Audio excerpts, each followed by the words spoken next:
UEFA champions লিগের সেমিফাইনালের দ্বিতীয় লিগে গতরাতে মুখোমুখি হয় পিএসজি এবং আর্সেনাল।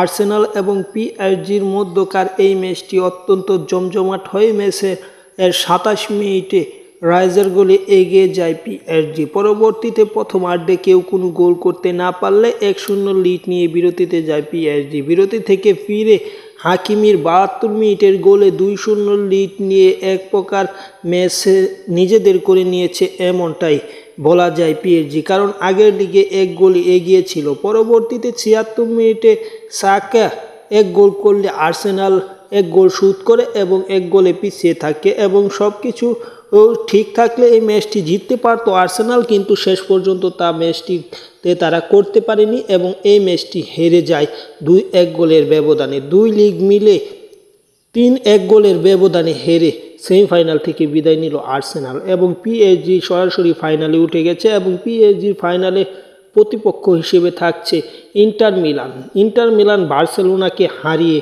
তারা ফাইনালে উঠেছে এবং সেখান থেকে দুই দল ফাইনাল খেলবে। যাই হোক, খেলার আপডেট পেতে চ্যানেলটি সাবস্ক্রাইব করে পাশে থাকুন। ধন্যবাদ সকলকে।